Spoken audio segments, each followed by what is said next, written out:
본문에 기록되어 있는 말씀의 배경을 보면 그렇습니다.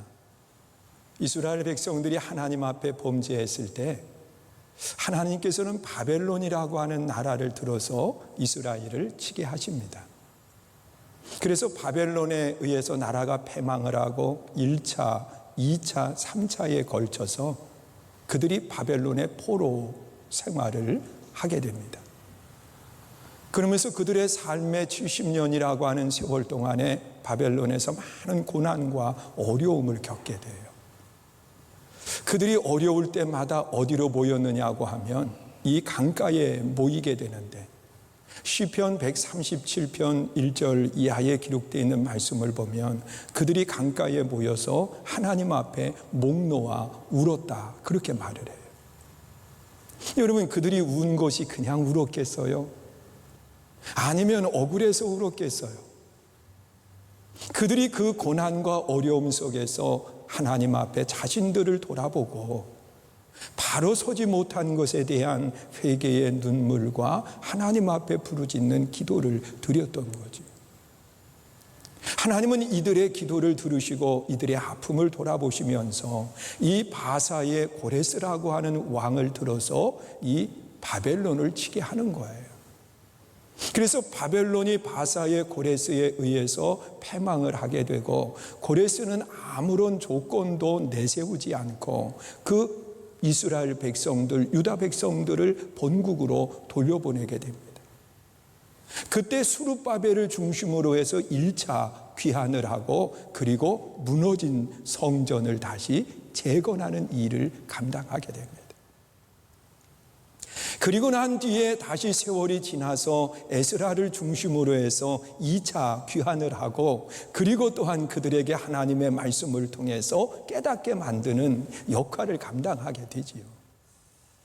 그리고 또 다시 세월이 지나서 이 바사의 두 번째 왕인 아닥사스다 왕이 통치할 때 그 느헤미야를 중심으로 해서 3차 귀환을 하게 되는 겁니다. 그리고 3차 귀환을 하고 난 뒤에 무너진 성벽을 다시 재건을 하고, 그리고 이스라엘을 든든히 세워가는 역할을 하게 되죠. 그리고 또 다시 세월이 지나서 이 아닥사스다 왕도 세상을 떠났고, 그리고 이 바사의 세 번째 왕인 아하수에로 왕이 통치하고 있을 때 그 본국으로 돌아오지 않고 남아있는 사람들이 있었습니다. 그들이 그 남아있는 그 사람들은 하나님의 백성이지만 그들이 자신들의 신분을 내세우지 않았어요. 그냥 바사에 남아서 동일한 모습 속에 생활을 하는데, 그때 그 많은 어려움과 고난이 그들에게 닥치게 된 겁니다. 그것이 어떤 어려움이었느냐고 하면, 이 아하수에로 왕이 통치를 할 때 그 통치하는 영역이 127도가 되었다, 그렇게 이야기를 합니다. 그러니까 세계의 절반 정도의 그러한 통치를 하는 영역을 가지고 있었던 것이 아하수에로 왕이었어요. 그러면서 그의 마음속에 그 백성들을 위해서 잔치를 열고 백성들과 함께 기쁨을 나누는 시간을 갖는데, 이 아하수에로 왕 마음속에는 무슨 생각을 했느냐고 하면, 아마 그의 아내 와스디라고 하는 왕후가 굉장히 예뻤던 것 같아요. 그래서 모든 백성들에게 자랑을 좀 하고 싶은데, 그래서 이제 잔치가 무르익어 갈 때 와스디를 불렀는데, 이 왕후가 아하수에로 왕의 부름에 응답하지를 않은 거예요. 그리고 자기 할 일을 계속해서 하고 있네요. 자, 이런 모습을 가까이에 있는 대신들이 바라보고는 왕에게 하는 이야기가, 왕이요, 이 와스디가 하는 행동, 왕후가 하는 행동은요, 이것은 왕만의 문제가 아닙니다. 지금 이런 소문이 각처에 이제 퍼지게 되면, 왕이요, 생각해 보세요. 어느 여인이, 이 땅의 어느 여인이 남편의 부름을 응답을 하고 그리고 함께하는 모습을 갖겠습니까? 그러니까 놔두시면 안 되고 왕이 그 와스디 왕후를 폐위시켜야 됩니다. 이것은 국가적인 문제라는 거예요. 모든 남자들의 문제가 된다는 거예요. 그래서 왕이 그 말을 듣고 난 뒤에 와스디를 폐위를 시키고, 그리고 이제 새로운 왕후를 뽑는데, 그때 누가 왕후가 되느냐고 하면 이 유다 민족 가운데 한 사람인 에스더가 왕후가 되는 겁니다. 그런데 이 에스더는요, 부모가 일찍 세상을 떠났는지 어떤 환경이 되었는지는 모르지만 부모하고 함께 생활할 수 없게 됐어요. 그리고 이 모르드게라고 하는 그 사촌 오빠지요, 그 모르드게가 이 에스더를 데려다가 딸처럼 키우게 되는 거예요. 그래서 이 에스더가 참 잘 자랐어요. 그래서 이 왕후를 뽑는다고 하는 이야기를 듣고서는 에스더를 천거를 하게 되고, 그리고 모든 관문을 다 통과를 하고 에스더가 왕후가 되었습니다. 그러면서 또다시 이제 세월이 지나가는 거예요. 그런데 이 아하수에로 왕이 통치를 하면서 하만이라고 하는 사람을 지위를 주어서 높이기 시작을 해요. 그런데 그 하만은 누구냐고 하면 아각 자손이다 그랬습니다. 아각이라고 하는 사람은 이 거슬러 올라가면 이 이스라엘 백성들이 광야길을 걸어갈 때 이 아말렉이라고 하는 나라가 이스라엘을 침공하게 되는 거예요. 그때 모세는 산에 올라가 손을 들고 기도하고 여호수아는 백성들을 이끌고 이 아말렉과 전쟁을 했는데요, 이 이스라엘 백성들은 전쟁에 능한 사람이 아니고 전쟁을 해본 사람도 아닙니다. 그런데 아말렉 사람들은 전쟁에 능한 사람이고 무기도 가지고 있고 지형에 대해서 너무도 잘 알고 있어요. 그래서 이 느비듬이라고 하는 그곳에 이스라엘 백성들이 이 멈추어서 그곳에서 있을 때 이 느비듬은요, 양쪽에 산맥을 이루고 요 삼태기처럼 그렇게 생겼어요. 그래서 쉬기가 참 좋은데 그 앞을 가로막고 진입해 오면 이 백성들이 전쟁을 해보지 않은 사람들이기 때문에 그대로 죽음을 당해야 되는 상황이 된 거예요. 그때 하나님이 함께 하셔서 모세가 손을 들고 기도하면 이스라엘이 이기고, 모세의 손이 내려가면 아말렉이 이기게 돼요. 그래서 이런 모습을 보면서 훌과 아론이 모세의 손을 받쳐서 함께 기도하고 그 싸움에 승리가 이루어지거든요. 그리고 난 뒤에 다시 세월이 지나서 이 이스라엘 백성들이 가나안 땅에 들어가서 생활을 하게 되고, 그리고 통일 왕국을 이루어서 이 사울이라고 하는 왕이 나라를 다스리게 됩니다. 근데 이 사울이 나라를 다스릴 때에 하나님께서 이 사무엘 선지자를 보내서 하시는 말씀이 아말렉을 치라는 거예요. 그래서 이 아말렉과 전쟁을 하게 되는데, 그때 하나님이 지난날 이 광야 생활 속에서 아말렉이 이스라엘 백성들을 힘들게 했던 그것을 기억하시고 사울 왕에게 뭐라고 이야기하느냐?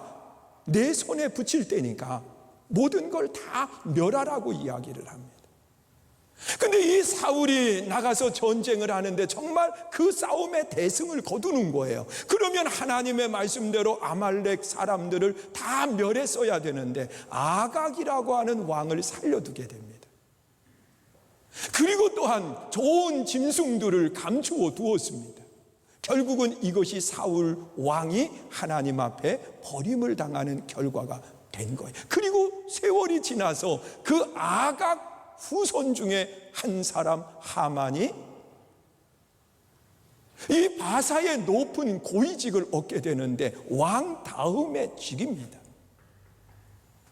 그 직위를 얻고 난 뒤에 그가 왕궁으로 입궁을 하다 보면 이 문을 지키고 있었던 사람들이 이 하만에게 엎드려 절을 하고, 이 엎드려 절을 한다고 하는 것은 인사하는 차원이 아니라 섬김의 차원을 말하고 있는 겁니다.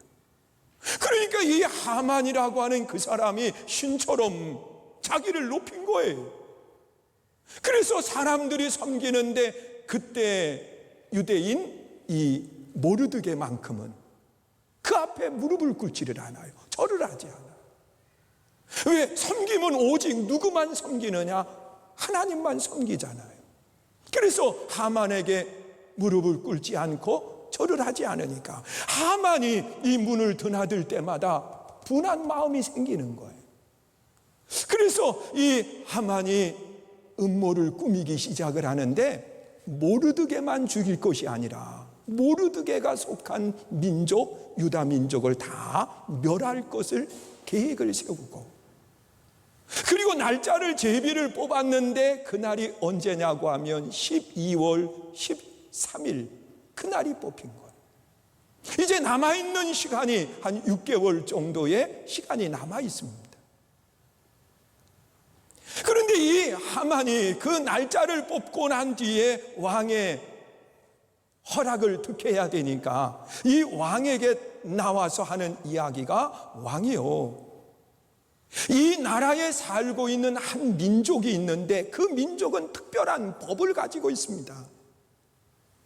그래서 그 민족들은 자기들의 법을 지키면서 이 나라를 혼란하게 만들고 법을 지키지 않는다는 거예요. 그러니까 그 민족을 살려두었다가는 우리 이 바사가 큰 어려움을 당할 테니까 그들을 멸해야 된다는 거예요. 그러면서 왕의 마음을 사기 위해서 은 1만 달란트를 뇌물로 바친다는 겁니다.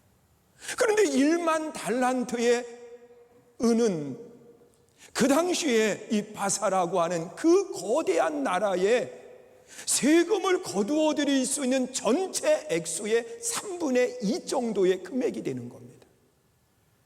그러니까 우리가 생각하는 무슨 이런 차원이 아니라 조 단위의 우리가 상상할 수 없는 그 많은 돈을 약속을 하는 거예요.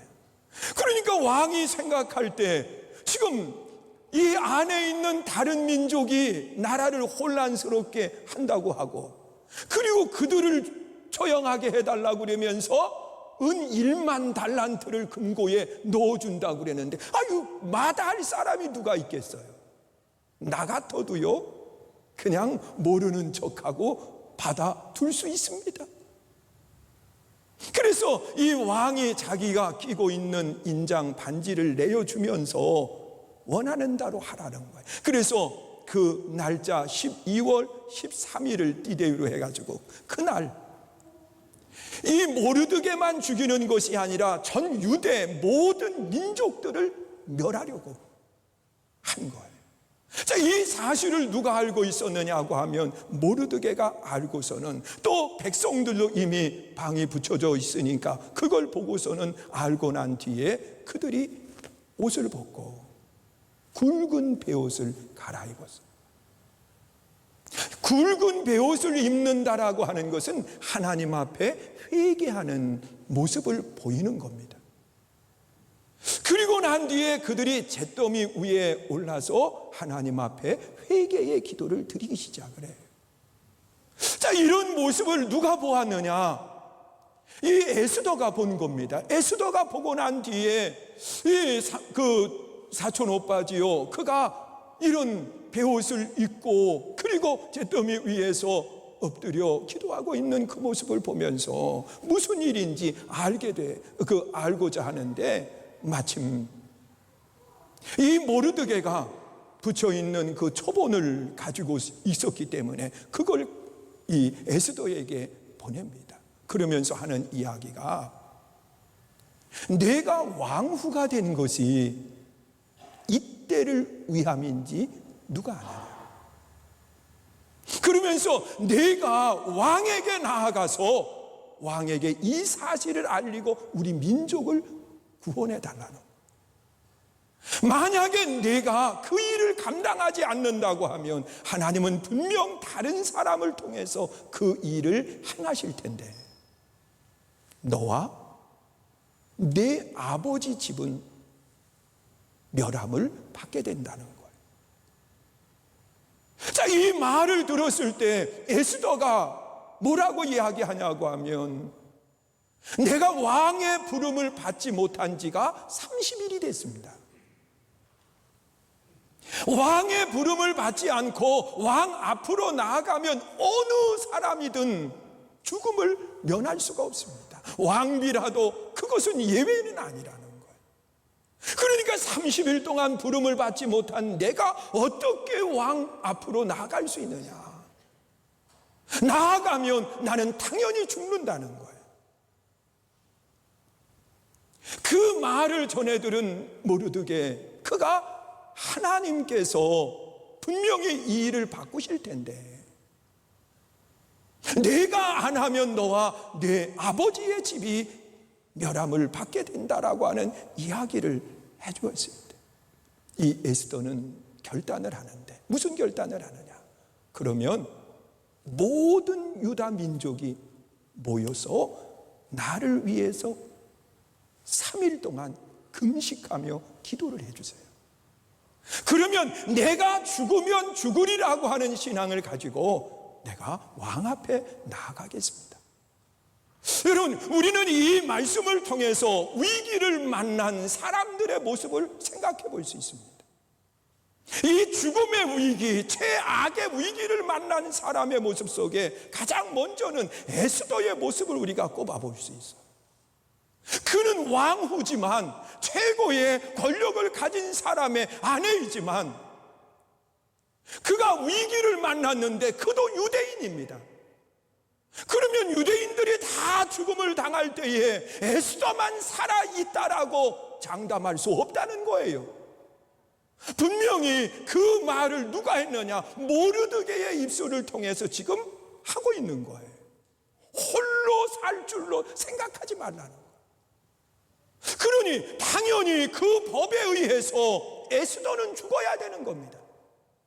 그것뿐만 아니라 왕의 부름을 받지 못한 상태에서 그가 왕 앞으로 나아가면 그는 또 그 왕을 둘러싸고 있는 무사들에 의해서 그는 그냥 죽어야 되는, 그 자리에서 죽는 거예요.